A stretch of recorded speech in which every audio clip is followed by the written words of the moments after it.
안녕하세요. 안녕하세요. 오늘 마이크 오냐? 오늘 진짜 기록을 해도 되냐고 그랬는데 제가 대답을 안 했네요. 말을 조심해야 될 것 같아요. 네. 좀 전에 부르신 찬송에서 내가 받은 복을 세워보아라 그랬는데, 사실 저는 이렇게 기도 제목을 달라고 누가 우리 부역장님이랑 이렇게 그러시면 기도 제목이 없습니다. 너무 모든 게 잘 돼서. 그래갖고 이렇게 되게 모든 게 잘 된다고 생각했는데, 사실 오늘 못 올 뻔했어요, 여기에. 왜냐하면 어저께 갑자기 저희 남편이 이렇게 넘어져서 무릎을 다쳤는데, 무릎에 이제 그 골절이 가고 지금 하마터면 오늘 수술을 할 뻔했는데, 다행히 그래서 어떡하나 그랬는데 내일 수술이 돼가지고 오늘 오게 되었습니다. 네, 그런 과정을 보면서 제가 이게 이제 나이도 먹었구나 그런 생각도 들고요. 왜냐하면 전에는 이렇게 그렇게 넘어져도 이렇게 골절이 될 정도는 보통 아닌데, 이제 저도 이제 환갑이 넘다 보니까 저희 남편도 물론 그렇고 그래서 조심해야 되는 거래. 낙상이 위험하다 그러는데 그렇구나 하는 생각이 들었고, 지난주에 제가 서울 영동교회라는 데 나가는데 제 목사님 말씀하시기를 성공이 뭐냐에 대해서 설교를 하셨어요. 보통 성공하면 이제 사람들이 흔히 생각하는 성공이 있잖아요. 근데 기독교인의 성공은 뭐냐 그런 얘기를 하시면서 이제 간단히 말을 하면은 이제 우리가 지금 지으심을 받은 목적에 따라서 우리가 살아야 되는데, 그걸 위해서 우리가 사실 우리에게 주어진 어떤 자원 이런 것들을 또 쓰고, 그리고 또 그것을 통해서 정말 남들이 정말 도움을 받고 행복하고 이렇게 사는 게 성공한 삶이 아니냐, 네, 그렇게 말씀을 하시더라고요. 그래서 굉장히 이렇게 어떻게 보면 세상적으로 생각하는 거랑은 약간 다를 수도 있지만은, 1년 제가 여태까지 이제 크리스찬으로 살아오면서 한마디 문장이 굉장히 잘 들어가 있다 그런 생각이 듭니다. 아시다시피 빌 게이츠가 돈을 많이 번 사람 하면 빌 게이츠 이렇게 얘기 많이 나오잖아요. 한때 얘기를 하더라고요. 저희 딸이 어느 날 오더니 엄마 줄 중에 제일 좋은 게 무슨 줄인 줄 알아? 왜 우리 줄을 잘 잡았다 그러잖아요. 줄 중에 제일 좋은 게 탯줄이래요. 탯줄. 태어나 보니까 아버지가 빌 게이츠다고 얼마나 좋겠어. 그래서 이제 제가 농담으로 아이고 내가 빌 게이츠하고 결혼을 못해서 미안하다 그런 얘기를 했는데, 그렇게 이제 다들 부러워한다는 빌 게이츠도 사실 돈 버는 일을 중간에 딱 그만두고 재단을 만들었죠. 그래서 자기 이름하고 자기 부인의 이름을 이렇게 같이 해서 빌 앤 멜린다 게이츠 파운데이션이라는 재단을 세웠습니다. 그 재단은 다른 재단하고 조금 틀린 게 돈이 굉장히 많아요. 자기 사제를 이제 거기 집어넣고, 또 굉장히 유명한 투자가인 워런 버핏이 또 거기다가 빌 게이츠 같으면 돈을 잘 쓸 거야. 그래갖고 이제 빌 게이츠 한쪽에 재단에 돈을 넣었습니다. 그래서 이거를 이제 쓰는데 다른 재단은 보통 원래 기금은 그대로 두고 이자를 갖고 씁니다. 그러니까 이제 조금씩 쓰죠. 이자율에 따라서 또 이제 예산이 작아지기도 하고 커지기도 하고. 근데 빌 게이츠는 내 생전에 다 쓰고 가겠다. 이런 얘기를 하면서 이제 매년 쓰는 액수가 호주가 다른 나라를 위해서 원주하는 액수와 거의 맞먹을 정도의 액수를 씁니다. 굉장하죠.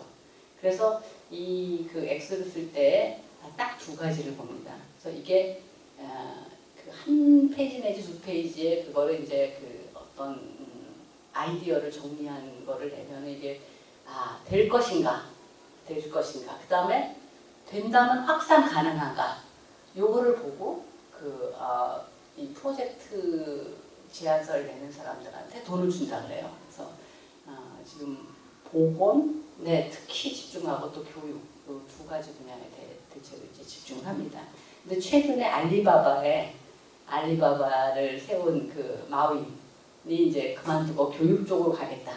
내가 이제 그것이 굉장히 중요하다 해서 빌 게이츠 흉내내는 거 아니냐 뭐 그런 얘기도 하는데 왜 사람들이 이렇게 한 50이 넘고 이렇게 되면은 자기가 그동안에 하던 열심히 하던 돈 버는 일이라든가 이런 거를 또 정리를 하고 돈을 쓰는 일을 할까 예, 그런 거를 좀 생각을 해보게 됩니다. 그래서 저도 사실 이렇게 40대 중반에 대학 공부를 하나 더 하러 이제 그 유학을 갔다 왔는데 그때 이제 가면서 책을 하나 읽은 게 있습니다. 그래서 책이 피터 드러커라는 이제 경영학자의 책이었는데 21세기의 지식 경영 뭐 이런 책이에요. 중간 거의 끝에 이렇게 제가 가면서 비행기에서 읽다 보니까 거의 마지막 장이었던 걸로 기억하는데 사람들이 40대 중반쯤 되면은 내가 어떻게 살아왔지 어떡하지?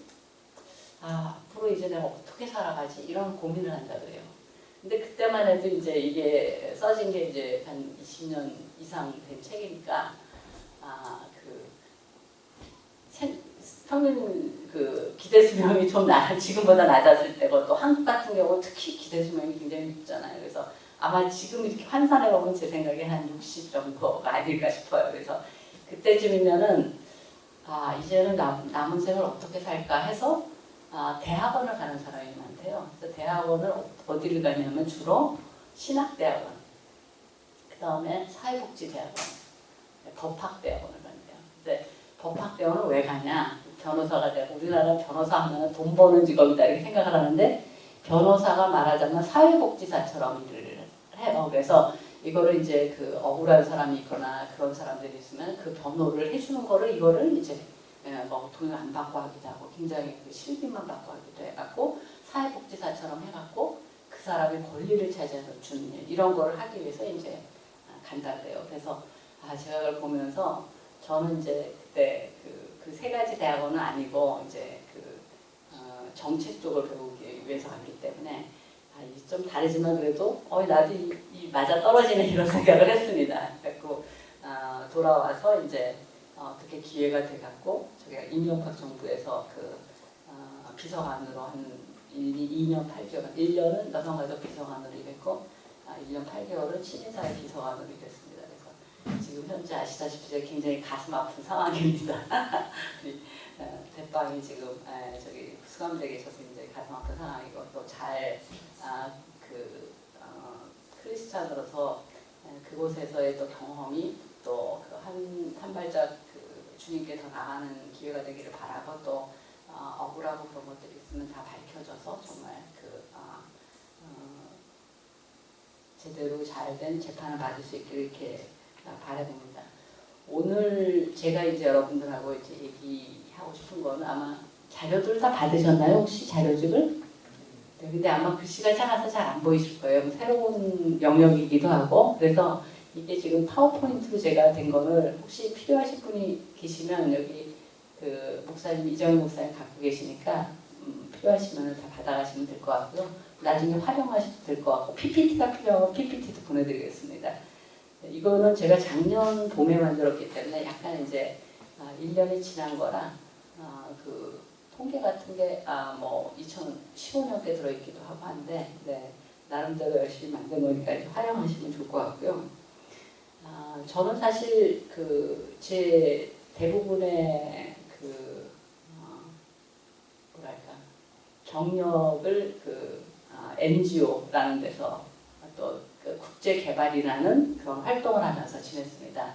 NGO를 혹시 처음 들어보시는 분도 계신 텐데 우리나라에서는 시민단체라고 하지만 또 이렇게 시민단체와는 약간 뉘앙스가 다른 뭐냐면은 이제 국제개발을 하는 데인데 국제개발이라는 거는 이제 가난한 나라를 돕는 겁니다. 사실 가난한 나라를 돕는다 그러면은 이렇게 제가 그렇고 가르치는 것도 그 국제개발입니다. 가난한 나라를 돕는 거. 그래서 제 친구들한테 이런 얘기를 하면 넌 도대체 대학원에서 뭘 가르치냐? 그러면 이제 국제개발이 뭐야? 가난한 나라를 돕는 거. 가난한 나라를 돕는데 뭘 그런 걸 가르쳐 돈을 주면 되지 이렇게 얘기를 해요. 그래서 이러면 제가 전문성을 도전받는 거라 또 가만히 있을 수가 없어서 또 막 설명을 합니다. 아니 너 생각해봐. 우리나라가 가난한 사람이 수없이 많고 나 가난하다 생각하는 사람이 수없이 많은데 그게 그 돈만 나눠주면 되는 거냐고. 돈은 한정돼 있고 그러면 그 많은 사람 중에 누구한테 먼저 줘야 될까? 어떤 방식으로 줘야 될까? 또 그 사람이 거지처럼 평생 얻어먹지 않게 하려면 어떻게 자립심을 키우면서 도와주는 방법을 생각할까?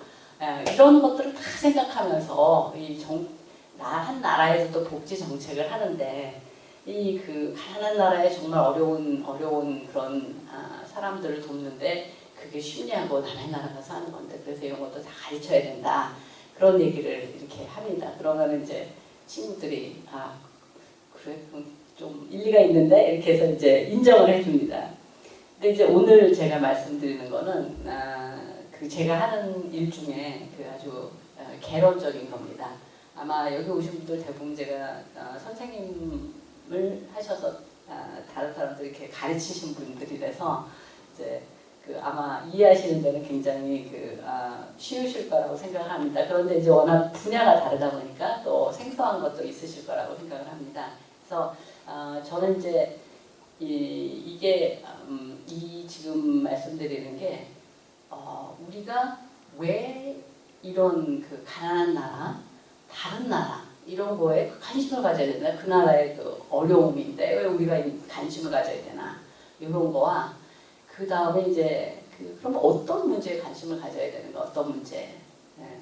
그리고 이제 그래서 세계는 무슨 일을 하고 우리는 어떤 일을 하고 있는가? 나라는 뭘 하고 기업은 뭘 하고 또 이런 단체들은 뭘 하고 있고 그렇다면 이게 나한테 또 시사하는 바는 뭔가 이런 거를 좀 같이 생각해 본 시간이 되고 싶겠습니다. 그래서 조금 딱딱할 수 있지만은 네.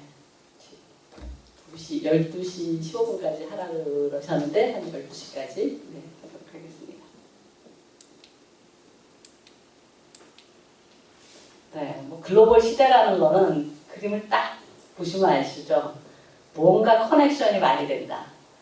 예전에는 전화비도 비싸서 뭐 해외에 나가 있는 자식들하고 소통할 때도 전화비 때문에 못했는데 요새는 카카오톡인가요? 뭐 하여튼 페이스타임 뭐 이렇게 영상통화를 막 무료로 무제한으로 이렇게 합니다. 인터넷 커넥션만 되면은 그리고 옛날에는 비행기값이 굉장히 비쌌어요.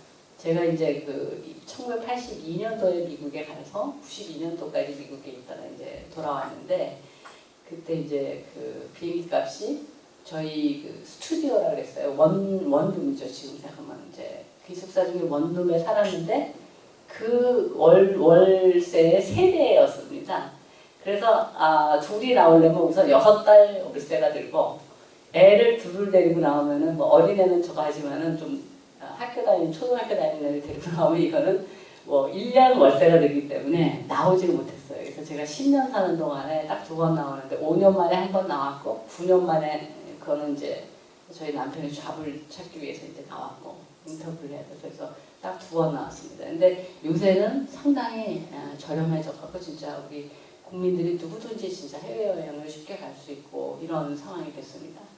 그리고 이제 옛날에는 정말 외제 물건을 찾기가 굉장히 어려웠잖아요. 여기 보니까 저보다 다 젊으시지만 또 비슷한 연배셔서 기억하실 텐데 국산품을 외워라. 그래갖고 이제 학용품 검사도 하고 혹시 하다못해 초콜릿이라도 먹으면 매국노 아닌가 하는 약간 양심의 가책을 받고 그래서 지금도 뭔가 외제를 사려고 그러면 이거 선진국 거 미제나 이런 유럽제 사려고 하면 살까 국산이 있는데 이런 생각을 할 정도로 저희 머릿속에 굉장히 꽉 박혔습니다. 근데 이제 그때는 물건도 흔하지 않았고 또 사지도 않았고 그런데 이제는 어딜 가나 외제가 있고 또 우리나라 물건이 많이 가 있고 이런 게 이제 지금 글로벌 시대입니다. 그래서 글로벌 시민이 뭐냐? 그런 시대를 사는 사람이 그냥 글로벌 시민입니다. 그런데도 요새 글로벌 시민 교육이라는 걸 합니다. 또는 세계 시민 교육이라고도 하는데 왜 도대체 그런 교육을 해야 되냐? 이게 시대에 뒤떨어졌기 때문이죠. 시대에 뒤떨어졌기 때문에. 그래서 과거에 우리만 다 갇혀가고 살던 시대는 지났다. 근데 우리는 아직도 우리만 이렇게 생각하는 그런 경향이 많습니다. 왜냐하면은 우리는 사실 섬나라에 살고 있어요. 어제 오늘 뭐 문재인 대통령께서 이제 방북을 하셨지만은 사실은 북한에 자유롭게 다닐 수 없기 때문에 사실 우리는 섬나라나 마찬가지죠. 다른 나라 가보시면 아시겠지만은 유럽에서 다른 나라 갈 때도 그냥 쓱 도로에서 뭐 지나가고 막 이렇게 하잖아요.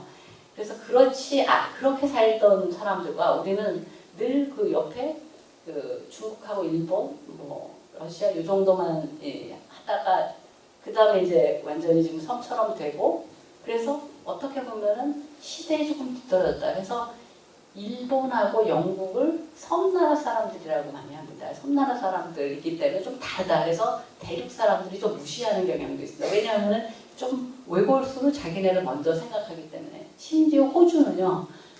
제가 그 세계 지도를 봤는데 호주가 가운데 있더라고요. 그래서 이거 이상한 지도다 그랬는데 굉장히 호주 중심적으로 또 생각을 하고 그런데 우리도 굉장히 우리 중심적으로 생각을 하고 또 우리는 단일 민족이다. 그래갖고서는 또 그동안에 외국에서 온 사람들에 대해서도 또 사실 굉장히 우리랑은 좀 다르니까 이렇게 다르게 좀 대우하고 하는 적도 있죠.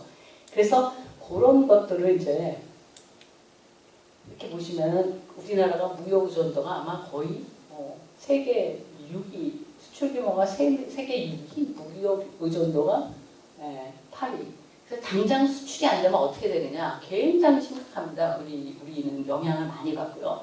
그래서 그 일자리도 그렇지만 물건도 아마 상당히 확보하기도 어려운 이런 상황이고 국내 최대 외국인들은 뭐 벌써 200만이 넘은 거는 한참 됐고요. 그래서 주변에 굉장히 많은 외국인들을 보실 수 있고 아까 요거를 해준 분도 외국인이시더라고요. 네, 여기는 이제 이 제한몽골학교라든가 이제 나섬교회는 외국인들하고 같이 이렇게 접촉이 많아서 사실 여기서 뭐 글로벌 시민 얘기를 하는 건 조금 그렇지만 어쨌거나 일반적으로는 조금 우리가 글로벌 시대에 글로벌 시민은 조금 그 의식이 떨어지지 않았나 그런 생각을 좀 해봅니다.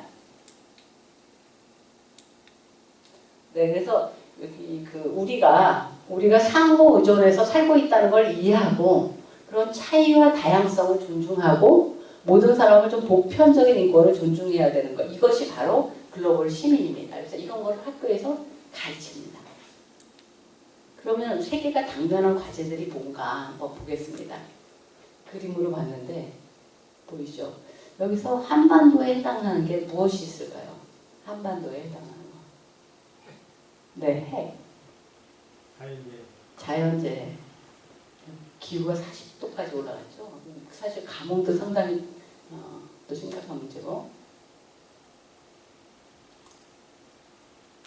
네, 기아는 없지만 북한에 보면 한반도에 우리 북한에 또 기아 문제, 빈곤 문제 이런 것들이 있고 환경 문제 얘기를 했고요. 그다음에 경제적인 것도 사실 우리 지금 경제 나쁘다고 굉장히 얘기를 하는데 언제는 누가 경제 좋다 그러겠어요. 장사하는 사람이 장사 안 된다고 다 그러는데 근데 어쨌거나 굉장히 경제적인 것도 굉장히 중요한 문제죠. 그래서 이 사실 당면한 문제들인데 우리도 이 중에 여러 가지 문제들은 당면한 문제들이다.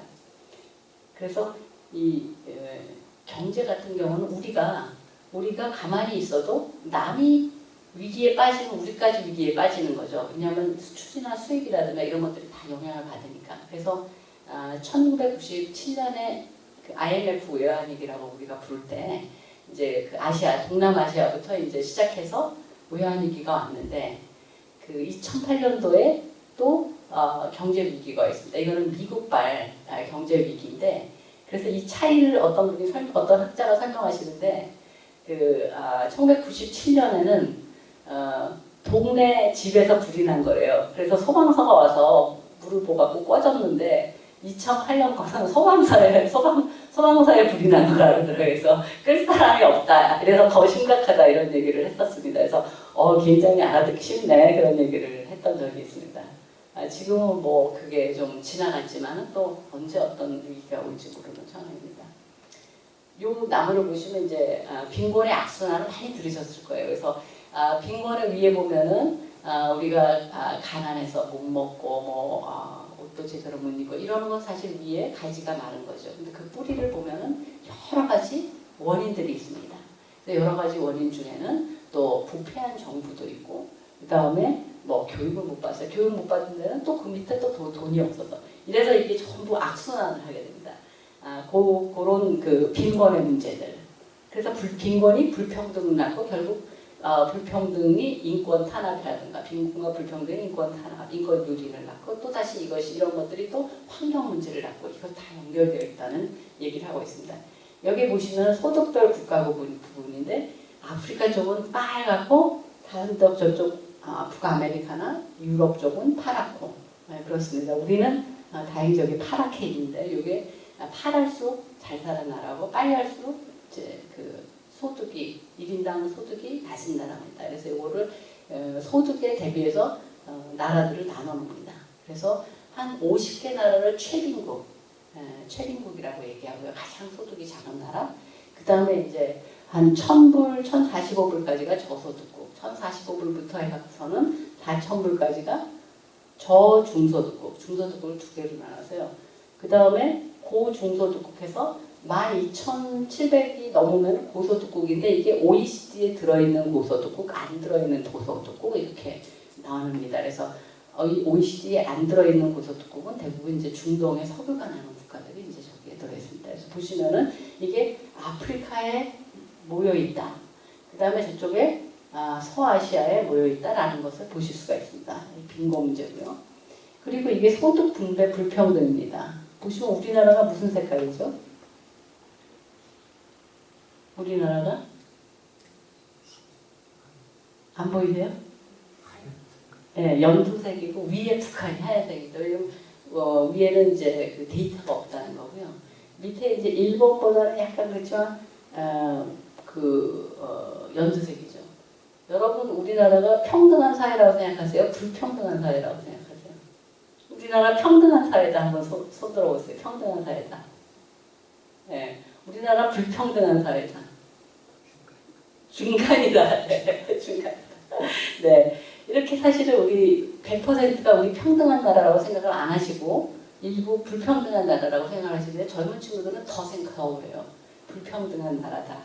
그래갖고 다이아몬드 수저, 금수저, 은수저, 동수저, 흑수저 이래갖고 이제 막 나누는데 우리도 그렇게 생각하는데 사실은 우리는 불평등한 정도가 굉장히 평등한 정도입니다. 초록색으로 연두색, 초록색으로 갈수록 평등한 거고 밑으로 갈수록 불평등한 거예요. 그래서 우리가 저렇게 연두색인데도 불평등하다고 생각하는 사람들이 꽤 있는데 저런 나라는 어떻겠어요? 이것도 역시 아프리카 쪽에 많이 몰려있다라는 거고 그 다음에 중국과 남미가 불평등한 정도가 심하다라는 거 불평등도 사실 문제가 되고요.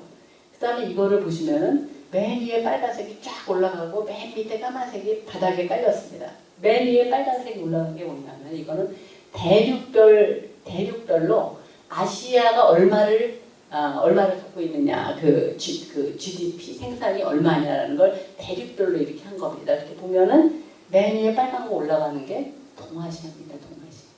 왜 동아시아가 저렇게 팍 올라갔을까요? 동남아시아가.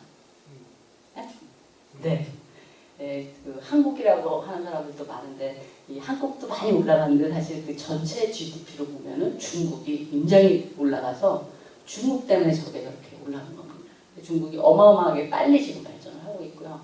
그 다음에 인도도 그렇고 저기 보시면은 노란색이 저게 인도입니다. 저 서부 유럽이 그렇고 그 밑에 저 연두색이 저기 서아시아입니다. 제가 8월 말에 방글라데시를 한 열흘 갔다 왔는데 방글라데시의 매년 성장률이 지금 7%가 넘고 있어요. 7%가 넘고 있고 한 10년 전보다 지금 2배, 거의 3배에 가까운 소득 증대가 있어요. 옛날에 우리 방글라데시 하면 최빈국, 사람 못 살고 이렇게 생각했지만은 굉장히 빠른 발전을 하고 있고 그리고 중진국에 들어갔어요. 저걸로 아까 그걸로 할 때 중진국에 저중소득국에 들어가갖고 지금 굉장히 분기 탱찬했다 그러나요? 굉장히 진짜 잘해보자. 그러면서 언제 선진국 들어갈 것까지 2050년인가 뭐 이렇게 연도까지 정해놓고 막 지금 박차를 가하고 있는데 근데 그럼에도 불구하고 저기 맨 밑에 바닥을 이렇게 있는 게 이제 사하라 이남의 아프리카들입니다. 그래서 여기는 이제 그 여러 가지 이유가 있죠. 여러 가지 이유가 있어서 발전이 잘 못하고 있어서 그래서 저쪽 부분 그래서 가다 꺾인 게 있는데 저거는 뭐냐면 구소련 국가들 USSR이라 그랬다. 그래서 소련하고 같이 있다가 그다음에 독립되면서 뚝 떨어졌다 다시 올라가는 그런 그래프들을 볼 수 있습니다. 그래서 우리는 그래도 운 좋게 잘 나가는 저기 대륙에 지금 속해 있습니다. 이 사회적 차별을 보면은 이제 인종 차별, 그 다음에 젠더가 뭐냐 이런 얘기들을 많이 하시는 사실 성차별이라고 많이 하죠. 그래서 성하고 젠더, 성은 이제 섹스라고 하는데 성하고 젠더의 차이는 뭐냐면 성은 여성과 남성에서 남자들은 아기를 낳을 수 없잖아요. 네, 그런 것처럼 이렇게 생물학적으로 해서 태어나서 그런 차이를 얘기한다면은 젠더라는 것은 역할입니다. 예를 들면은 선생님은 남자는 될 수 없어, 혹은 여자는 될 수 없어 하면 이거는 젠더 차별입니다. 젠더 차별. 그래서 성은 우리가 그거를 완전히 동일하게 할 수는 없죠. 남자들한테 아기 낳으라고 할 수 없는 것처럼 그렇지만 역할은 남자나 여자나 동등하게 해야 된다. 그래서 그거 차별을 없애야 된다라는 게 이게 젠더입니다. 그리고 종교, 사회 계층, 장애에 대한 차별 이런 여러 가지 차별이 있습니다. 그래서 이런 것들도 사실 문제가 되고 있죠. 그래서 우리나라에서는 지금 저기 성차별이라든가 이런 것 이제 젠더 차별이라고는 안 그러죠. 그래서 성차별이라고 보통 그러는데 상당히 이런 것들은 완화됐고 인종차별에 대해서도 굉장히 많이 향상이 됐다고 보여지는데 이제 종교 같은 것도 우리는 여태까지는 모든 종교가 참 그렇게 싸우지 않고 잘 지내고 있었고요. 그 다음에 지금 이제 이슬람이 들어오는 거에 대해서 약간 난민 문제 해갖고 조금 복잡하지만은 그래도 다른 나라에 비해서는 우리나라는 덜 차별하는 게 아닌가 저는 생각을 하고요. 그 다음에 사회 계층에 대한 차별도 사실 옛날에 양반이 있었던 그런 시절과 비교하면은 상당히 우리는 카스트 제도도 없고 많이 나아졌지만은 세상에는 아직도 엄청나게 많은 차별들이 있다. 이런 것들을 알고 계시겠고요. 그래서 이거는 재난으로 인한 시장민들입니다. 뭐 홍수가 나거나 사이클론, 태풍, 그다음에 지진 뭐 이런 걸로 해서 나는 걸 보면은 저기 보면은 한국은 아주 안전한 데입니다. 그러나 그런 것 때문에 돌아다니는 사람들이 되게 많아요. 보시면은. 그래서 이런 난민들이 있고 이제 거의 환경 난민이죠. 이제 재난으로 인한 거고 이거는 뭐냐면은 전쟁이나 분쟁 아니면은 정말 폭력 이런 거 국가 간의 폭력 이런 거에 의해서 왔다 갔다 하는 사람들입니다.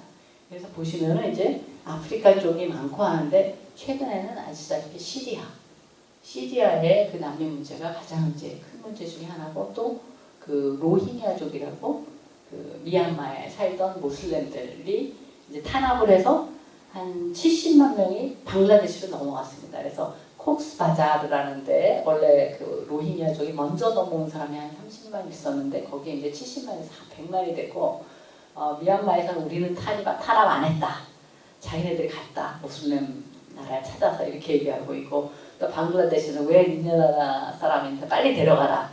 2년 안에 이제 그래서 데려간다고 얘기를 했지만 아직까지 이제 별 다른 진전을 보이지는 못하고 그 다음에 로힝야 사람들은 이 방글라데시 그냥 살고 싶다. 나한테 지금 난민촌으로 다 해서 못 나가요. 난민촌을 나가고 싶다. 막 이런 해갖고 지금 그쪽 지역에 뜨거운 감자가 되고 있습니다. 그런데 우리는 다행인지 불행인지 섬나라에서 누가 배 타고 와도 굉장히 멀리부터 와야 되기 때문에 잘 못 오죠. 근데 최근에 이제 예멘에 우리나라 소식이 들어가면서 이제 한국이 정말 살기 좋은 나라 가보자. 그래서 이제 와갖고 이제 예멘 난민에 대해서 이거 어떡할 것인가 하는 지금 얘기들이 이제 분분하고 있습니다. 기본적으로는 우리가 이제 사람들은 누구나 난민이 될 수 있고 그런 처지를 우리가 정말 딱하게 얘기해서 난민 지위를 인정해서 난민으로 살게 하고 일정 기간 살게 하고 그 다음에 되도록이면 그 사람이 돌아가게 해주는 거 이런 것들이 이제 뭐 유엔이 권고하고 이제 해야 되는 것이나 또 이제 우리처럼 받아들이지 않았던 나라한테는 사실 상당한 어떤 충격이고 그래서 이 문화가 바뀌고 제도는 우리는 돼 있어요. 제도는 다 돼서 제도대로 하면 사실은 그냥 그대로 들어와서 이제 인류 가질 수 있게 되어 있는데 그래서 이런 것들에 대해서도 우리가 사실 그 국민들 간의 그 공감대를 형성해 나가야 되는 어느 정도까지 하고 어떤 속도로 갈 것인가 하는 이런 문제들이 있습니다. 어쨌거나 난민 문제가 굉장히 세계적으로 지금 심각한 문제입니다. 특히 유럽은 아주 저기서 아프리카에서 배 타고 오는 사람들 때문에 굉장히 또 그 어려움을 겪고 있고 난민이 또 난민에 대한 차별 그걸로 인해서 또 그 사람들이 또 불만 세력이 되는 거 이런 문제들이 또 있습니다. 요거는 이제 그 햄버거를 만들 때 소가 얼마나 필요하고 소를 키우려면 목초가 필요하고 목초가 필요하기 때문에 저기 그 나무를 갖다 다 자르고 목초지로 만들어 갖고서는 결국은 이제 기후 온난화에 기여해 갖고 결국은 지구 파괴에 그게 원인이 된다라는 거를 이게 그 EBS에서 채널로 만든 겁니다. 그래서 우리나라에서는 솔직히 별로 실감이 안 나요. 왜냐하면 별로 햄버거들을 어른들이 잘 안 드셔서 잘 모르는데 미국이나 이런 나라는 워낙 햄버거를 많이 먹기 때문에 이런 걸 보여주면 대단히 쇼크라고 합니다. 근데 어쨌거나 그런 연결성. 요거는 이제 기후변화로 인한 사망인데 아직까지 숫자가 많지는 않아요. 그런데 그건 역시도 아프리카 쪽에 이제 되어 있다. 왜 아프리카 쪽에 되어 있을까? 그러면 여태까지 이거는 이제 발전은 누가 했냐? 선진국들이 했는데 선진국들이 다 자동차 타고 다니고 뭐 냉장고 기구 여러 가지 공장 돌리고 하면서 발전을 했는데 결국 그거로 인해서 여러 가지 기후 변화, 가뭄, 홍수 뭐 이런 것들의 피해는 어디에 오느냐? 자연환경이 굉장히 취약한 저런 아프리카 같은데 온다는 거죠. 그래서 이렇게 그런 상관관계를 말씀드리는 거고요. 요거는 실내 공기 오염으로 인한 사망도 이 아프리카랑 이런 쪽에 밀집해 모여 있습니다. 왜 실내 공기 오염이 돼서 왜 죽지? 이렇게 생각을 하시겠지만 이제 혹시 개도국에 가보신 분들은 알겠지만은 제가 르완다라는 나라가 있습니다. 아프리카에 이제 우간다하고 이제 탄자니아 그 근처에 있는데 아주 조그만 나라예요. 근데 거기 가 보니까 저기 후투족, 투치족 이런 종족들이 이제 말하자면 종족들이고 굉장히 적은 숫자가 그 피그미족이라고 합니다. 바투아라고 보통 부르는데 이 사람들이 집을 짓고 사는데 이 사람들은 자기 재산이 없어요. 그냥 떠돌아다니면서 거기다가 그냥 흙집 지으면은 거기서 살고 이렇게 그룹 부르고 그러는데 정말 딱 사람이 그냥 한 누울 정도의 지름에 동그란 면적에다가 흙으로 집을 올려놓고 위에다가 밑집인지 뭐 그런 걸로 덮어놨어요. 근데 들어가 보니까 희한하게 2층이에요. 그럼 어떻게 2층인지 어쨌든 위에다가 뭐 이렇게 뭘 나무 걸어 갖고서는 이렇게 했는데 근데 거기 안에서 이제 그 솥도 거기 있어요. 그래서 바깥에서 해먹는 게 아니라 이제 뭐 거기 안에서도 하고 그러는데 특히 동티모르 같은 데도 가보면은 부엌이 이렇게 있지만 그 안에서 다 굴뚝이 없어요. 굴뚝이. 그래서 굴뚝을 해주는 그런 일도 저는 했었는데 굴뚝을 만들어주는 일들도 하고 그랬는데 밥하고 이런 공기들이 그러니까 다 그 집안에 있어요. 그래서 실내 공기 오염으로 인한 사망이 별거가 아니라 그런 것 때문에 이제 실내 공기가 나쁜 거예요. 그래서 공기청정기가 없어서 나쁜 게 아니라 그렇기 때문에 이게 이제 가난한 나라들의 대부분 문제가 된다는 거죠.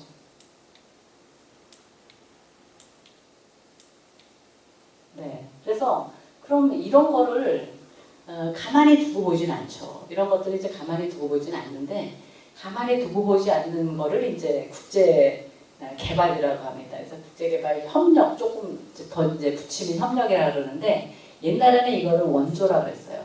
에이드 용어로. 근데 원조 해놓으니까 이게 굉장히 뭐랄까 그냥 준다. 그래서 우리는 그냥 뭐 없으니까 받는다. 그래서 굉장히 의존적인 관계 이런 관계를 만든다. 그래서 그러지 말고 너네들도 못 살지만 니네들도 뭔가 노력을 해라. 그리고 니네가 주인이다. 그리고 우리는 옆에서 살짝 도와주는 사람이다. 그래서 그런 의미에서 여기 협력을 붙였습니다. 그래서 국제개발협력이라고 요새는 많이 합니다. 혹은 이제 개발협력, 국제라는 걸 빼고 이렇게 얘기를 하죠. 그래서 그러면 국제사회들이 뭘 해왔나 한번 살펴보기로 하겠습니다. 국제개발협력이라는 거는 이제 개발도상국의 빈곤대출 경제사회 발전을 위해서 그 공공 민간 부분의 모든 활동을 포괄하는 국제사회의 강범위한 협력이다라는 거가 저게 정의입니다. 네, 그 정의고 국제개발협력을 그럼 누가 먼저 시작했냐? 저는 항상 이거 그 역사에 대해서 얘기할 때 제일 먼저 선교사가 시작했다 그렇게 얘기를 합니다. 물론 이제 선교사가 왜 시작했냐 뭐 이런 얘기들 하면은 뭐 병 주고 약 주는 거냐 식민시대에 식민지 수탈하면서 그 다음에 한쪽으로는 선교사 보내갖고 이제 약 발라주고 하는 게 그게 무슨 선교냐 이래갖고 사실 비판하는 사람들도 있지만 어쨌거나 나간 선교사들은 굉장히 순수한 마음으로 이제 도움을 줬죠. 그래서 사실 선교를 하러 나가거나 아니면 다른 목적으로 나가봤더니 너무 비참하더라. 너무 비참하더라. 이게 정말 내가 믿음을 가진 사람으로서 그런 사람으로서 정말 이렇게 가만 놔두고 볼 수는 없다. 그래갖고 헌신한 사람들이 이제 선교사입니다. 우리나라에도 많은 선교사들이 와서 정말 우리 뭐 교육이라든가 보건에 뿌리를 정말 내려준 분들이 많죠. 그래서 연세대나 이대도 말할 것도 없고 지방으로 가도 상당히 그런 대학들이 많습니다. 그리고 우리나라의 간호협회를 처음 이제 만들어서 일제시대 때 한 사람도 서서평 선교사라고 엘리자베스 셰핑, 네, 그 미국 분이십니다. 그래서 이런 노력들을 하고 정말 우리가 문둥이라고 하는 사람들하고 같이 살고 고아라든가 이런 거두고 하는 이런 일들을 다 제일 먼저 한 사람들이 선교사입니다. 그래서 이제 역사를 볼 때 그거는 이제 국제개발협력이라고는 안 하죠. 그냥 선교, 구제, 구호 이렇게 얘기를 하는데 그때부터 시작이 돼갖고 그런 사람들이 하다 보니까 야 이게 한 개 교회가 이렇게 지원하기는 좀 어렵다. 그 여러 교회가 이렇게 해야 되는데 그럼 재정도 좀 투명하게 해주고 이렇게 누군가가 이 일을 하면서 소식도 좀 전해주고 도움을 이렇게 좀 체계적으로 해야 되지 않냐? 그래갖고 이제 단체를 만듭니다. 그런 단체들이 만들어지는데 그 중에 대표적으로 우리나라의 고아를 케어하기 위해서 만들어진 단체가 월드비전입니다. 옛날에 선명회였는데 그래서 이제 바피얼스 목사님이 한경진 목사님하고 같이 이제 만들어갖고 지금은 정말 세계에서 가장 큰 NGO가 됐습니다. 그런 NGO들이 이제 만들어졌고요. 그런데 이제 그 다음에 국가에서도 저렇게 NGO한테만 내비 줄 수는 없지 이게 엄청 심각한데 그렇게 하고 이제 도움을 주기 시작한 게 2차 세계대전 이후입니다. 2차 세계대전 이후. 그리고 요새는 기업도 우리가 이 물건을 갖다가 베트남에 갖다 파는데 베트남에다가 막 냉장고, 뭐 에어컨 다 파는데 이게 그 사회에 뭔가를 해줘야 되지 않냐. 그래서 그거를 그냥 옛날에는 그냥 거기에 뭐 우물 파주고 학교 줘주고 이랬는데 요새는 사실 이 방법이 달라졌습니다. 그래서 요새는 예를 들자면 자동차 회사가 기술 훈련 같은 걸 지어주고 그다음에 그 어려운 사람들이 거기서 기술 훈련을 하고 자격증을 받으면 자기네 회사에 취직하게 해주는 이런 어떤 체계적인 시스템까지 만들어가면서 이렇게 하는 여러 가지 이거를 이제 퍼블릭 프라이빗 파트너십이라고 하는데 이제 공공 영역하고 같이 해서 하는 여러 가지 이제 아이템들을 생각하고 있습니다. 그래서 어떤 회사 같은 경우에는 이제 나가서 인터넷이 안 되는데 그런 데를 또 이제 인터넷을 깔아준다든가 이런 여러 가지 개발협력 사업을 합니다. 그럼 국가 차원에서 어떻게 됐나 잠깐 본다면은 그 전에 왜 하느냐 그러면 다 우리처럼 순수해서 이 하나님이 성경에 쓰시기를 고아와 과부와 나그네를 돌봐라. 그리고 이렇게 누가 걷어달라 그러면 속옷인가요? 속옷달라고 걷어진가? 네, 하여튼 옷도 걷어주라 그러더라고. 이렇게 하셨는데 내가 이렇게 해야 되지 않겠느냐. 국가도 그러진 않아요. 정부는 그러지는 않고 정부는 여러 가지 계산을 합니다. 왜냐하면 우리가 정부라는 걸 만든 거는 우리를 지켜달라고 정부를 만든 거거든요. 그럼 정부가 국민들 세금까지 걷어가니까 국민들을 지켜주고 국민들한테 필요한 서비스를 해주는 게 거든요. 그러면은 첫 번째 국가의 의무, 정부의 의무는 그 국민들한테 있습니다. 그래서 그러면 다른 사람들을 도와줄 때는 이유가 있어요. 왜 우리 국민의 돈으로 도와주느냐? 그러면 무슨 도움이 있어야 된다. 이렇게 생각을 해요. 그래서 정치적인 목적이 있을 때가 있습니다. 정치적으로 볼 때 우리가 저쪽에 환심을 사야 될 때도 있고, 또 경제적으로 우리 기업이 좀 나가려면은 이게 좀 뭔가 인프라를 깔아놔야 우리 기업이 가서 더 돈도 잘 벌 것 같기도 하고, 그 다음에 또 그거 말고도 국제적인 압력이 있습니다. 야, 너네는 어떻게 이렇게 잘 살게 됐으면서 그렇게 너네만 먹고 사냐? 이렇게 갖고 국제적인 압력이 막 들어와요.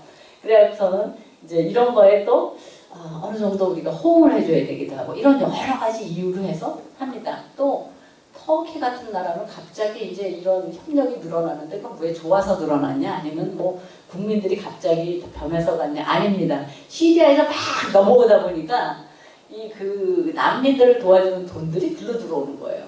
터키로 이렇게 하고 그 다음에 자기네도 많이 내야 되는 거예요. 그래서 이런 돈들이 다 합해다 보니까 터키에서 받는 것도 많고 주는 것도 많게 이런 식으로 되었죠. 그래서 여러 가지 그게 이제 지정학적 이유 그런 것들이 있고, 자기 계몽적 이유인 거는 야 이거 가만히 아무것도 안 하고 있다가는, 예를 들면 기후변화 같은 겁니다. 우리가 아무것도 안 하고 있다가는 안 되겠다. 그래서 이 기후변화를 미리 이제 좀 더 그 피해를 줄이는 이런 것도 국제협력 기금으로 합니다. 그래서 이런 여러 가지 이유로 이제 하는데, 국제협력의 흐름을 이렇게 보면 이렇게 매 10년마다 이렇게 좀 특징이 있습니다. 맨 처음에 1945년 이후에 2차 세계대전 이후에는 나라들이 그 전에도 국제협력이 있었지만 히틀러 그 나치 정권에 의해서 많은 사람들이 죽어갔고, 뭐 거기 말고도 일본이라든가 많은 사람들이 죽어. 야 어떻게 사람이 이렇게 죽일 수가 있나? 이게 사람이 아니라 파리 목숨처럼 그냥 막 죽였지 않냐? 우리가 이렇게 하면 안 되겠다. 사람이 인권이 있는데. 그래갖고 그런 문제. 그 다음에 1930년대에 대공황이 와갖고 굉장히 어려웠어요. 이렇게 정말 경제 위기가 오면은 다른 주변 나라니 뭐니 해서 전부 다 같이 힘드니 이런 경제 위기가 오지 않도록 우리가 공동으로 무슨 노력을 해야 되지 않겠냐. 이런 얘기 됐고, 그 다음에 이제 평화. 아까 이제 인권 얘기도 나왔지만 전쟁이 다시 나지 않게 하는 거. 이런 목적을 위해서 유엔이 만들어졌습니다. 그래서 유엔에서 1948년에 세계인권헌장을 채택을 했죠. 세계인권헌장을. 그래서 이런 것들에 대해서 공동으로 노력하는 그런 기구를 만든 게 유엔이고, 그래서 유엔이 지금도 자 우리 같이 좀 목소리를 내갖고 좀 이런 글로벌 문제에 대해서 좀 해보자 뭔가 이런 일들을 합니다. 그런데 유엔의 경우는 한 나라에 한 표예요. 한 나라에 한 표. 그래서 큰 나라, 돈 많은 나라들은 내가 한 나라에 한 표 가서 저렇게 저 조그만 스와질랜드나 뭐 이렇게 조그만 요만한 나라하고 나가는 표가 같이 해갖고 여기 가갖고 하느니 다른 데 가서 좀 하겠다. 그래서 일단 다시 또 다 자기네들이 만드는 게, 큰 나라끼리 만드는 게 G7이죠. 그룹 오브 세븐. 거기 앉았으니까 러시아까지 넣어서 GA. 뭐 그거 하다가 2008년에 너무 갑자기 위기가 와서 이거 A 갖고 안 되겠네, 7A 갖고 안 되겠네. 어떻게 할까? 13개 만들까? 어떻게 할까? 하다가 그때 20개를 만들게 됐습니다. 그래서 우리가 그때 사실 상당히 노력을 했어요. 그걸 20개로 만들려고 우리 정부가. 그래서 20개로 만들었기 때문에 우리가 들어갈 수 있었죠. 그래서 왜냐하면 우리가 수로는 12 뭐 이렇게 왔다 갔다 하는데 GDP로는, 근데 이게 이제 대륙별 대표가 들어가야 되기 때문에 13하면 우리가 못 들어갑니다. 뭐 남아프리카 공화국 이런 데들이 들어가야 되기 때문에. 그래서 그런 어쨌거나 G20이 그렇게 해서 만들어져서 UN 말고도 여러 가지 그런 논의를 하는 기구들이 많이 있습니다. 그래서 여기 그 제일 먼저 이제 ODA 역사하는 마샬 플랜이 나옵니다. 그래서 마샬 플랜은 조지 마샬이라는 국무장관의 이름을 땄는데 이 사람이 이제 처음 연설할 때 뭐 이 얘기를 했다고 해서요.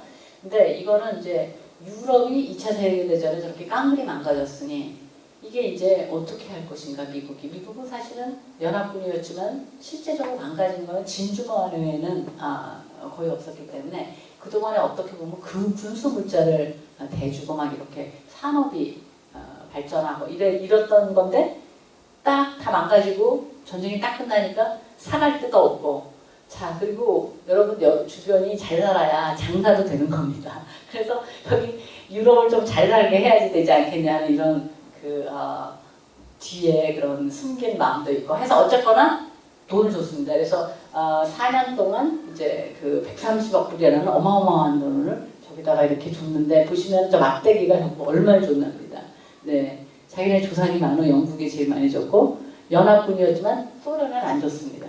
소련은 공산 국가였잖아요. 그래서 저기는 견제해야 되기 때문에 저쪽은 안 주고 이제 주로 자유진영 쪽에 줬고 이때부터 냉전이라는 게 시작되게 돼갖고 소련이나 중국은 공산 진영에 미국이나 유럽은 자유 진영에 이렇게 해갖고 먼저도 경쟁을 이루게 됩니다. 그래서 이게 이제 마샬 플랜이 원조고요. 그 다음에 1960년대를 UN 개발 10년 이렇게 얘기를 합니다. 그래서 여기 보시면은 그 녹색은 선진국들을 보통 그래서 제1세계라고 부르고 제2세계는 저쪽 공산 진영. 그리고 나서 나중에 그 식민지 하에 있다가 독립한 새로운 국가들 이런 국가들을 제3세계라고 이제 많이 했습니다. 근데 이제 요새는 이런 얘기는 잘 안 쓰고 모두 다 이제 디벨로핑 컨트리 그래서 디벨롭드 컨트리가 있고 디벨로핑 컨트리에서 디벨롭트로 가는 중이다라는 얘기를 합니다. 그래서 보통 우리가 이제 저런 저개발국이라든가 제3세계라는 얘기를 요소는 사실은 이쪽 분야에서는 별로 잘 쓰지를 않고 있습니다. 이게 보면 1960년대 유엔이 굉장히 그 야심차게 그 원조를 막 확대하고 시스템을 갖춘답니다. 그래고 USAID라는 원조기구를 만들고 그때 평화봉사단을 창설을 해갖고 한국에 쫙 보냈습니다. 얼마 전에 작년에 그 1기는 아니지만은 그 2기, 3기에 오셨던 굉장히 연세에서 이런 분들이 한국에 초청해서 오셨습니다. 그래서 굉장히 좋아하셨어요. 이 봉사단 나간 나라 중에 초청하는 나라가 초청하는 나라는 우리나라밖에 없다 그러면서 굉장히 좋아하셨거든요. 근데 어쨌거나 그때 그 케네디 대통령이 그 피스코도 만들고 대통령이 되는 그때 연설이었나요? 그래서 국가가 무엇을 해줄까 묻지 말고 여러분이 국가를 위해서 무엇을 할 것인가 생각해 보라고. 네, 제가 사실 정부에서 일할 때 이 말씀이 얼마나 가슴에 와닿든지 항상 정부 보고 뭐 하라고만 하는데 이게 국가가 하라는 얘기를 이분이 하셨네요. 그래서 사실 정부 혼자서 할 수 없고 진짜 국민과 같이 이제 해야 되는 거죠. 그래서 그때 이제 미국이 그 트루먼 대통령 때부터 시작해갖고 원조 자금 돈으로 주는 거, 그 다음에 기술 지원, 또 그 개도국의 공무원을 데려다가 연수시켜서 하는 거, 그 다음에 자기 전문가를 파견해갖고 그쪽에 기술을 높여주는 거, 또 남은 잉여 물자, 곡물까지 이렇게 보내는 거, 이런 것들을 아주 다각도로 했습니다. 그래서 미국이 이제 시작을 했고, 그 다음에 네, 근데 이때는 어떻게 생각을 했냐면 왜 그러면 돈이랑 이런 것들을 했냐? 저 밑에부터 한 5단계 쭉 가면은 디벨롭이 안 된 언더 디벨롭드라는 말을 썼어요. 그때는 언더 디벨롭드가 저 5단계를 가면은 디벨롭드가 될 거다. 그래서 맨 밑에는 뭐냐면은 전통사회입니다. 뭘 몰라요. 그냥 사는 대로 살지. 그런데 거기다가 어떤 동기부여를 하고 그러면 사람들이 잘 살아봐야겠네 나도. 나도 할 수 있네 이런 생각을 좀 가진 데다가 부족한 게 뭐냐 그러면은 보통 사람이 많습니다. 인력이. 그럼 거기다가 기술을 지원을 하고 그 다음에 돈을 좀 지원을 하면 이 사람들이 그거 갖고 뭔가를 하고 거기다 그 왜 공무원들을 이제 초청해서 연수를 했냐면 이 사람들의 마인드셋을 바꿔서 잘 나라를 관리할 수 있게 어떤 그 생각과 그 다음에 실력을 갖추게 하는 거. 그렇게 하면 이게 중간에 비행기처럼 착 이륙을 해갖고 그 다음에는 대량 생산, 대량 소비 시대로 가서 우리처럼 될 거다. 그러면 다 이제 뭐 빈곤 문제도 해결되고 이렇게 될 거다라고 생각을 하고 사실 아주 야심차게 시작을 했는데 이거가 성공한 나라들이 사실 많지 않습니다. 한국이 대표적으로 성공한 나라라서 사실 미국은 우리나라가 성공의 어떤 사례예요. 성공의 사례. 민주주의와 그 어떤 이런 협력의 성공의 사례이기 때문에 굉장히 중요한 우방입니다. 사실. 우리한테 미국이 그렇지만 미국한테도 우리가 상당히 좋은 그 우방이라는 거죠. 그래서 어쨌거나 이때 우리는 재빨리 수출을 하기 시작했습니다. 그래서 저런 받아들이는 원조 기술협력 뭐 다 했습니다. 그래서 뭐 그 대학에서 미네소타 대학에서 와서 우리 그 보건 쪽 서울 대하고 같이 하기도 하고 나가기도 하고 별별 걸 다 해갖고 우리는 저거를 결국은 달성을 했죠.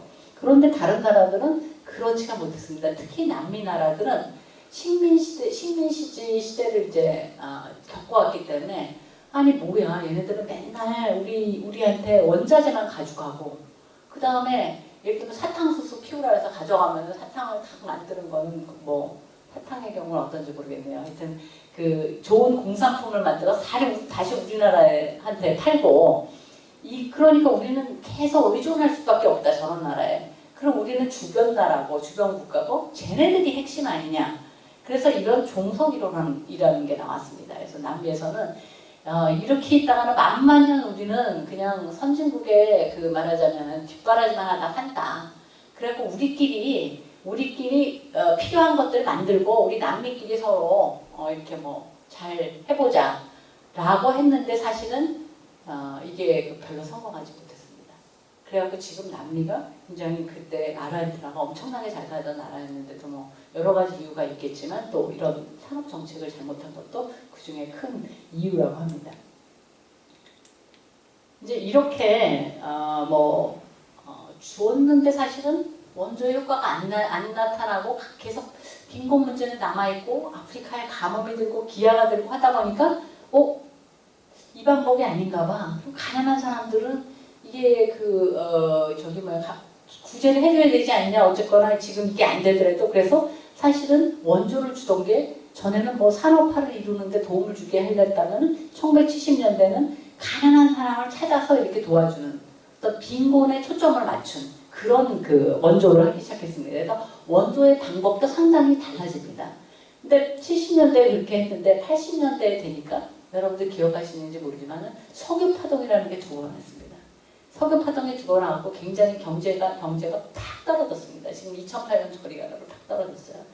그랬는데 이제 그때 그 가난한 나라들은 더 어렵게 됐습니다. 더 어렵게 됐어요. 그래갖고 여기저기서 경제개발을 해보려고 돈을 꼬았는데 은행들에서 꼬았는데 갚을 길이 없게 됐어요. 그래서 마지막으로 가는 데가 IMF잖아요. 우리도 가봤지만 그래서 이제 다 IMF 가서 돈을 이렇게 우리가 이렇게 어렵게 됐으니 IMF가 우리 좀 이렇게 부도를 막아달라. 그러고 갔는데 그러면은 너는 여태까지 흥청멍청하고 개발 계획도 잘 못 세워서 했으니 우리 말을 잘 들어. 그리고 이제 그럼 이런 정책을 해야 돼. 그리고 제시한 게 구조조정 정책입니다. 이게 뭐냐면 허리띠를 졸라 매랍니다. 정부 지출을 줄여라. 그럼 먼저 정부 지출 줄이는 게 복지 지출입니다. 그러다 보니까 복지 혜택을 받는 가난한 사람이 더 어렵게 됐죠. 그리고 그 외에 이제 시장을 개방해라. 그 다음에 공기업들을 민영화해라. 그래서 개방화, 민영화 이런 것들이 이제 이때 정책으로 들어가게 되고 마침 이때 로널드 레이건이나 아니면은 대처, 수상이라든가 이런 분들이 그 영국, 미국에서 신자유주의 해갖고 시장 개방. 국가는 작게 하고 시장이 모든 일을 하게 조금 이렇게 놔둬야 된다는 이거와 맞닿아서 이제 그 신자유주의 정책이 이제 퍼지게 됐습니다. 그래서 이때는 원조를 주면서 조건을 달아갖고 구조조정 조건부 원조다라는 얘기가 있습니다. 그러면서 이제 1990년이 됐는데 소련이 무너졌죠. 소련이 무너지고 나니까 소련 옆에 있던 위성 국가들이 다 탄탄탄 국가들이죠. 키르기스탄, 카자흐스탄, 우즈베키스탄, 또 여러 가지 있죠. 이런 탄탄 나라들이라든가 몽골이라든가 이런 데가 이제 독립을 했는데 갑자기 소련의 이런 계획 경제안에 있던 게 탁 떨어지니까 여러 가지 이제 어떻게 시장 경제를 전환할 것인가, 그다음에 민주화는 어떻게 할 것인가 이런 것들을 이제 배워야 되게 생긴 거예요. 그래서 이제 이때의 원조는 민주화 원조, 그다음에 거버넌스 통치를 공산주의 시스템에서 민주주의 시스템으로 바꾸는 이런 거버넌스 원조, 이거를 갖고 사실 돈이 저런 가난한 아프리카로 간 게 아니라 이때는 동유럽이나 그 중앙아시아 그 CIS 국가들로 많이 간 게 1990년대입니다.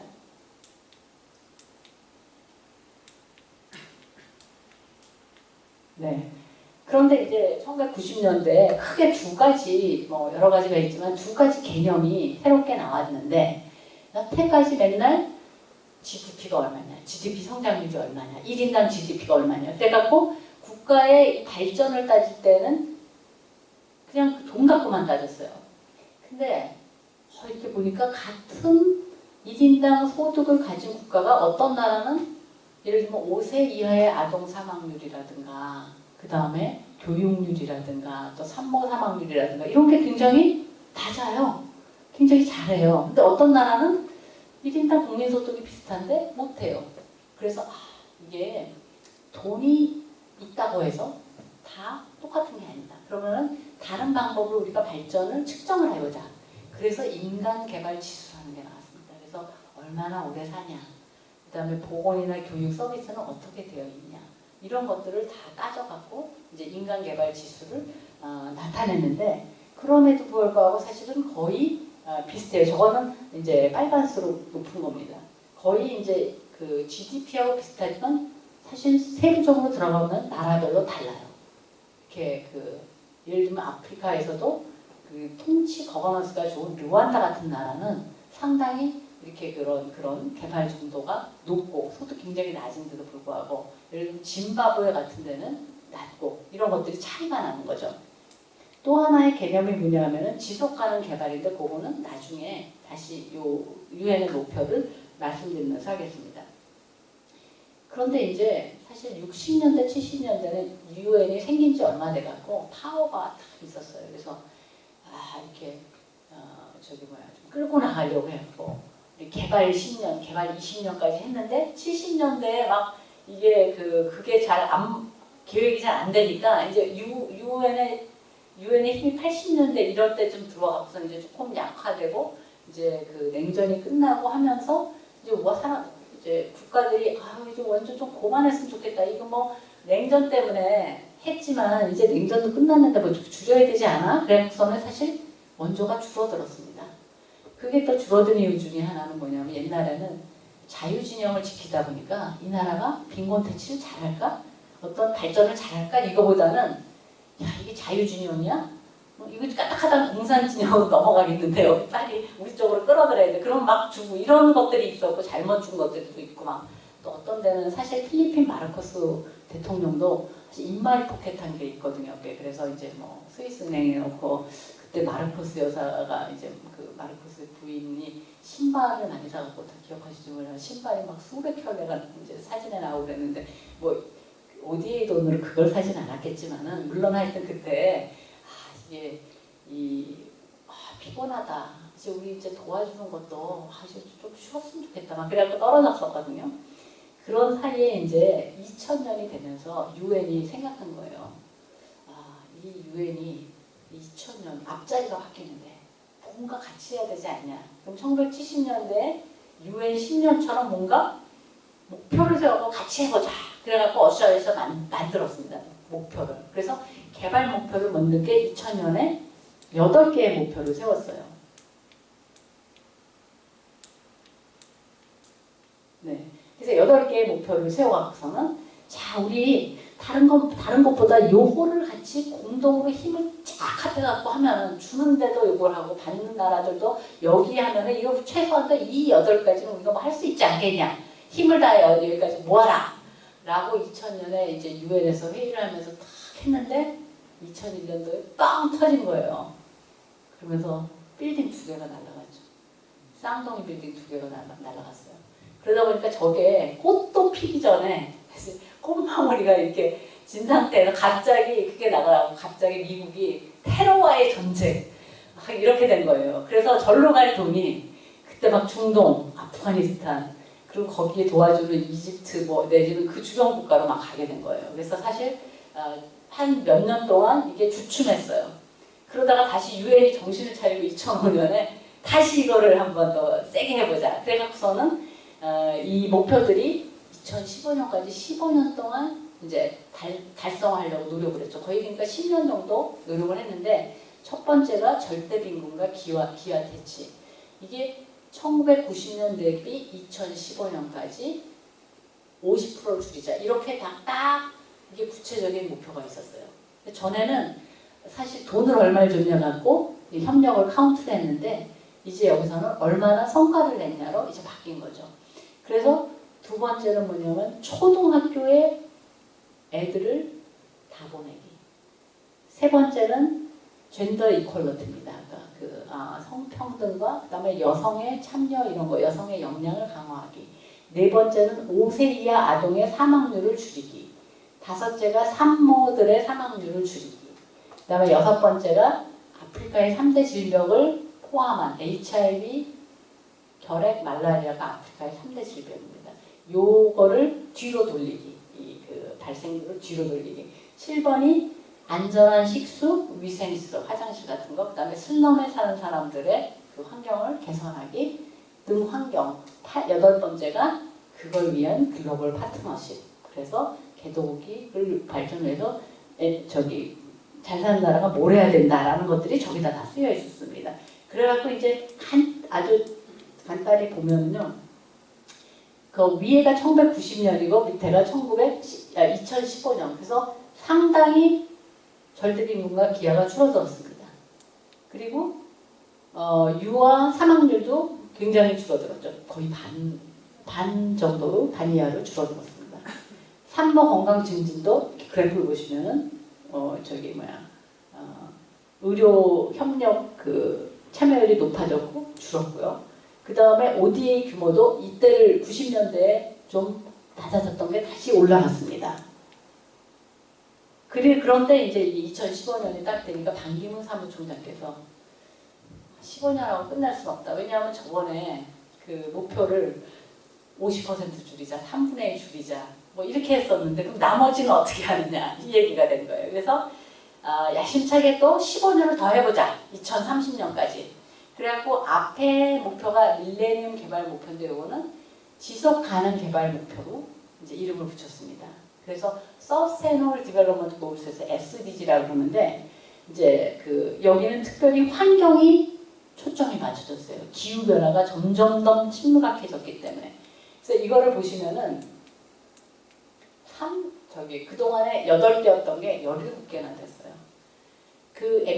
아까 앞에를 MDG라고 이걸 SDG라고 그러는데 MDG를 만들 때는 후락해서 만들어갖고 8개를 했는데 이 SDG를 만들 때는 너나 할 거 없이 다음에 목표 만들 때는 나도 한 목소리 낼게 갖고서는 그냥 정부 차원 그 다음에 NGO 차원 다 시민 차원에서 다 들어가갖고 이제 해서 보면은 1번부터 한 6번까지는 거의 비슷한데 그 다음에 뭐가 들어있냐면 환경 관련이 들어있습니다.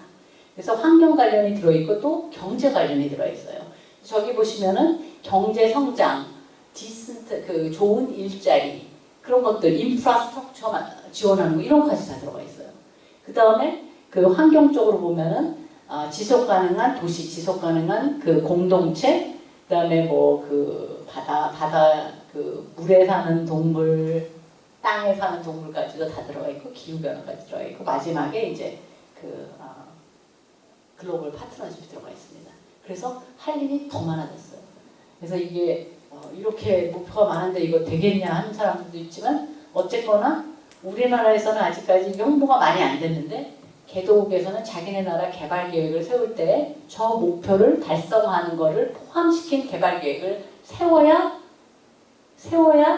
이런 원조가 들어옵니다. 그래서는 이제 다 저 목표를 사실은 채택을 하고 있죠. 그래서 이게 잠깐 이제 우리의 과제를 보면은 요거는 이제 시간이 많이 남지 않아서 빨리빨리 돌아가겠습니다. 일단 발전하려면 돈이 있어야 되고 기술도 있어야 되고 그렇잖아요. 그럼 어떤 돈이 들어가느냐? 우선 나라가 세금을 거둔 걸 가지고 주는 돈이 ODA입니다. Official Development Assistance에서 공공기관이 정부나 공공기관이 디벨롭먼트 개발을 어시스턴트 도와주는 겁니다. 그래서 ODA라는 말을 일반적으로 많이 쓰고요. 그 외에도 이제 정부가 그냥 좋은 조건에 시장 조건 같이 빌려주는 거, 이제 그 다음에 기업이 투자하는 것들이 있는가 하면은 NGO나 이런 재단들이 그냥 주는 돈이 있습니다. 꺼주는 게 아니라 그냥 주는 돈.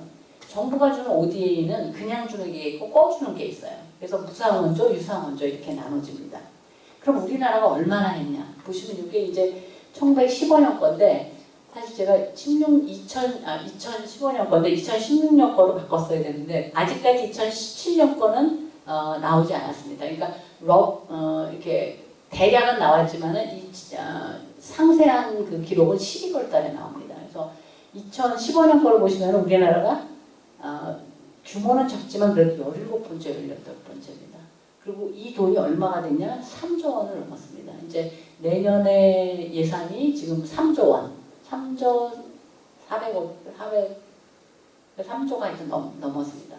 이렇게 큰 규모인데 제일 큰 데는 어디냐면 미국이죠. 그 다음에 영국, 독일, 이제 이런 나라들이고 일본. 한때 일본이 1위를 한 적이 있습니다. 몇 년 전에 1980년대. 그때 이제 일본이 낙하선의 수상이었는데 낙하선의 수상이 해외에 나가보니까 일본이 잘 사는데 참 대접을 안 해주더라. 이게 보니까 왜 그럴까? 존경을 못 받더라. 그럼 어떻게 할까? ODA에 올려라. 그래갖고 ODA를 팍 올려갖고 그 다음에 거기 N이 굉장히 또 돈가치가 높았고 그러다 보니까 몇 년을 일본이 1위를 했습니다. 미국을 지키고 일본이 우리는 굉장히 좀 우습게 보는 듯 사실은 우스운 나라는 아니고 사실 굉장히 그런 면에서는 또 파워가 있는 나라입니다. 근데 이거를 액수도 중요하지만 1인당 국민소득 대비 얼마를 내느냐 하는 거를 항상 이렇게 통계를 내는데 이 통계는 OECD에서 내요. 통계를 내갖고 매년 이거를 발표를 하고 보고서를 내는데 보면은 그 순서는 우리가 상당히 뒤에 있습니다. 그럼 저 위에 0.7이라고 줄이거진 게 뭐냐? 1970년에 유엔에서 우리 부자 나라들이 0.7% 하자 그러고 합의를 했습니다. 그랬는데 그 다음에 빨랑 0.7%를 1970년대 한 나라들이 있습니다. 스웨덴, 덴마크 뭐 이런 나라들입니다. 그래서 여태까지 그 나라들은 0.7% 이상을 하고 있어요. 근데 이제 미국 같은 경우도 사실은 굉장히 낮아요. 일본도. 금액은 크지만은 퍼센테이지는 낮고. 그래서 가운데 있는 거는 이제 평균적인 거. 우리는 이제 앞으로 이쪽 부분들이 사실은 많이 좀 늘려라 하는 압력이 많이 들어올 가능성이 높습니다. 그리고 우리도 이런 거를 어떻게 할 것인가를 공론화를 더 많이 이제 해나갈 거라고 생각을 합니다. 근데 이제 북한과의 그게 있어서 어떻게 될지는 잘 모르겠지만 우리는 북한은 이 ODA에 안 집어넣습니다. 다른 나라는 집어넣습니다. 왜냐면 북한은 대상 국가예요. 근데 우리나라는 헌법에 한반도와 부속도서가 우리나라이기 때문에 이게 북한에 줘도 우리나라에 주는 게 돼갖고 그걸 포함을 안 시킵니다. 이걸 포함시키려면은 남의 나라라는 걸 인정하는 거가 돼갖고 아마 그런 것 같습니다. 하여튼 이 ODA는 굉장히 급성장하는 분야고 이게 돈이 이렇게 급성장하면 뭐냐면 쓸 사람이 필요하다는 거죠. 쓸 사람. 돈을 누가 쓰느냐. 그러면은 이거를 이제 크게 두 개 기관이 씁니다. 하나는 수출입은행이에요. 그리고 하나는 한국국제협력단 코이카라는 데가 있습니다.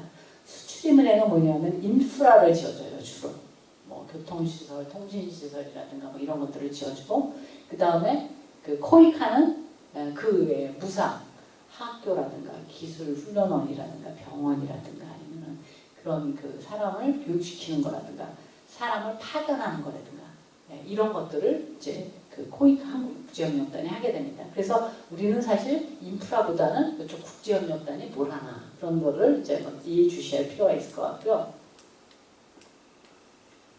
이게 이제 코이카의 사업입니다. 그래서 거기 보면은 아까 말씀드린 그런 사업 형태가 있고 사업 분야가 뭐가 있냐면은 교육, 보건, 공공행정, 농림수산, 산업에너지, 그 다음에 기후변화 대응 범분야 이런 게 있습니다. 저는 사실 해외에 나가면서 이렇게 그 전문가라는 분들이 있습니다. 이건 단기로 6개월 내지 1년 이렇게 개도계 저런 분야로 해서 나가서 이제 그 자문을 해준 분들입니다.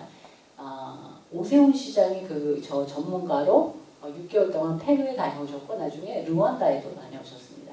그래서 이게 젊은 사람만 가는 게 아니라 이게 봉사단도 그렇고 다 나이 드신 분들이 경험이 많기 때문에 그런 분들이 가시는데 뭐 공공행정으로 가시는 분도 있고 농업으로 가시는 분, 교육으로 가시는 분들이 굉장히 저는 많이 만났습니다. 그래서 얼마 전에 제가 방글라데시 모시고 간 분은 72세입니다. 농업 쪽 전문가인데 어찌나 아시는 게 많으신지 제가 귀가 아플 정도로 어떻게 하면 방글라데시가 잘난다는 말을 그냥 열흘 내내 듣고 왔습니다. 아이들과 와주셔서. 근데 그분은 저보다 훨씬 건강하셔갖고 100세까지 일하실 것 같아요. 그래서 그런 자기가 갖고 있는 어떤 전문적인 지식이라든가 이런 게 가보니까 예를 들면 하나 간단한 건데 망고를 접해갖고 그 전복을 뭐라 그러던데 그걸 팔아요. 그게 이제 우리나라 돈으로 4,000원에 팔더라고요.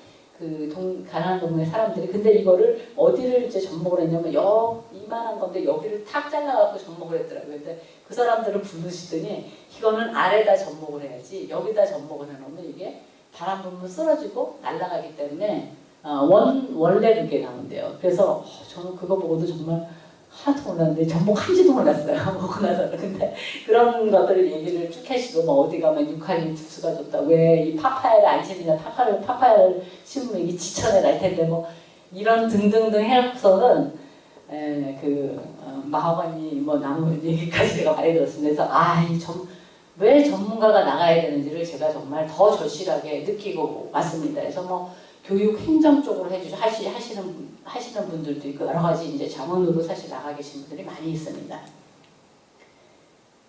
요거는 잠깐 밑에 보시면 ODA가 이렇게 별로 늘어나지가 않고 있는데 저기 보시면은 파란색이 뭐냐면 송금입니다. 외국인 노동자 송금.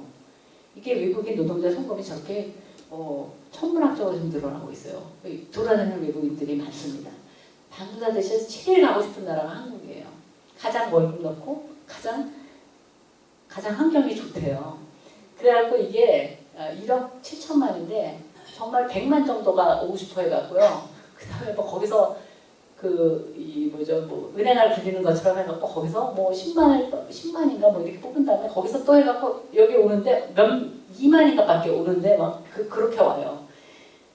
그래서 제가 사실 거기 가서 행정자 친구가 좀 차관을 만났는데 그거 쿼타 좀 늘려달라고. 그래서 제가 어떻게 쿼타를 늘려요. 방글라데시 쿼타를. 근데 그게 그럴 정도로 장관이고 차관이고 그런 게 관심 있을 정도로 한국에 좀 보내달라고 이런 얘기를 하더라고요. 그래서 이게 한국이 정말 좋은 곳인데 하여튼 어쨌거나 여러분들이 사실 외국인 근로자들하고 이제 비전 스쿨이 동대문 비전 스쿨이 하시는 데서 굉장히 의미 있는 일들이고 이 사람들이 가서 다시 여기서 배운 어떤 것들을 그쪽에서 사실 전수하고 그걸 확산해 나가면 엄청난 그런 힘이거든요. 그래서 어떻게 꼭 나가지 않으셔도 어떻게 그 사람들하고 우리가 이런 일들을 도모해 나갈까 하는 것도 굉장히 좋은 정말 일이라고 생각을 합니다.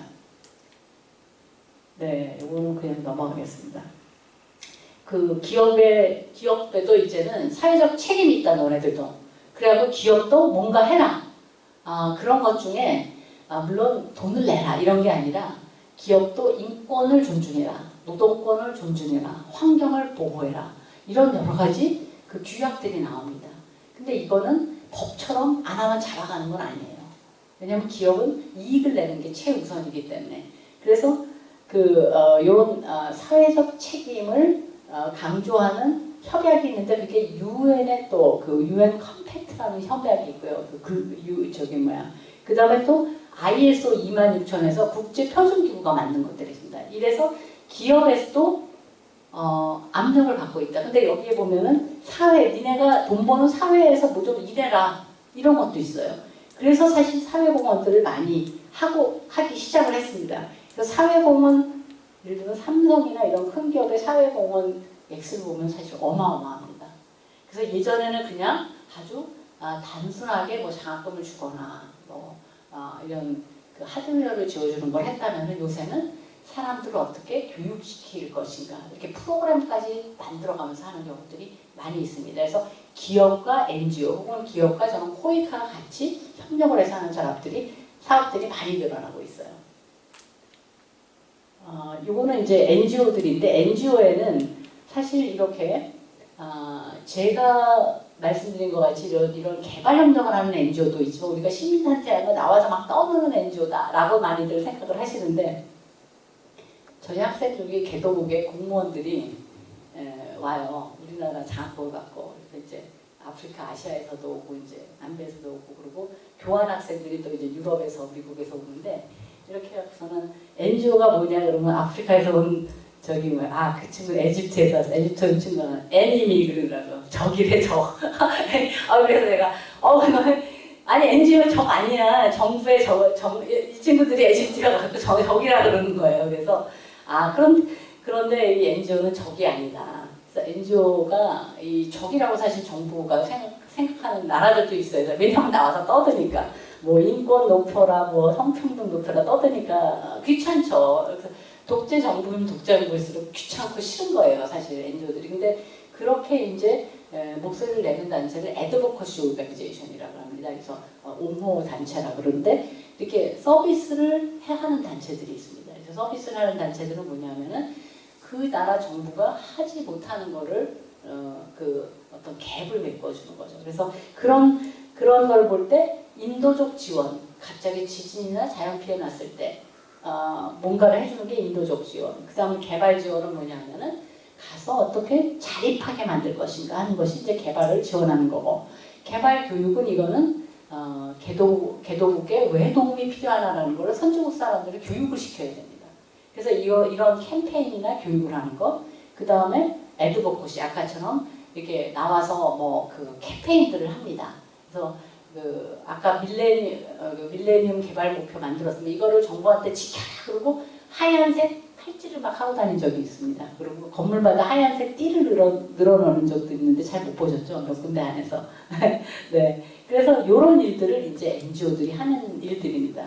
그래서 이런 일들은 아마 다 익숙하시겠지만은 우리나라에 약 200여 개 NGO들이 이런 일들을 하고 있습니다. 아주 작은 것부터 아주 큰 것까지 이렇게 있고요. 그 다음에 교회들도 직접 이런 일들을 하고 있습니다. 우리 나섬교회도 하고 있는 것 같은데 이게 NGO의 통계에는 안 잡히지만은 이런 교회에서 직접 하는 데들이 있어서 예를 들면 식량이나 영양 지원, 보건 의료 서비스 지원, 식수 및 위생시설 지원, 난민 지원 이런 것들이 이제 하고 있는 인도적 지원 사업이고요. 그 다음에 이제 개발 사업이라는 건 뭐냐 하면은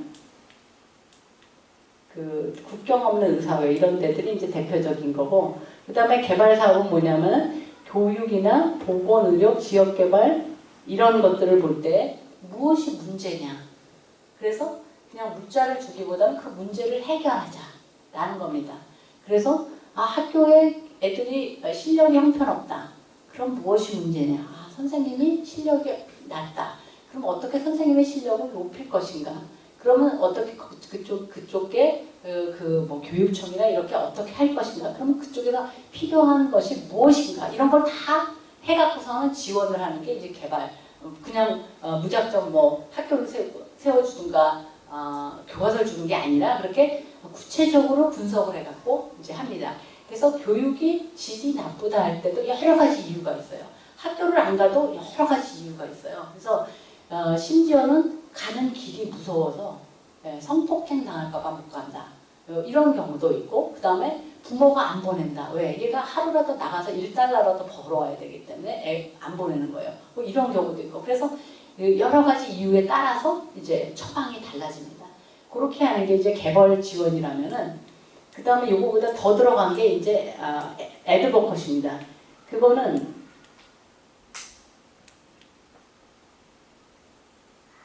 개발교육은 아까 말씀드렸고요.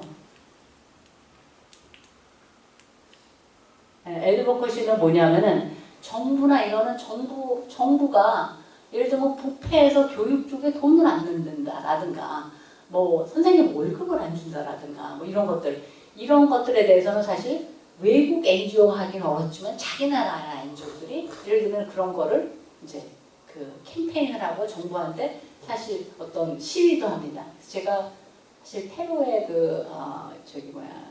다녀왔는데 여기는 페루에 다녀왔는데 거기 쿠스코라는 데가 있어요.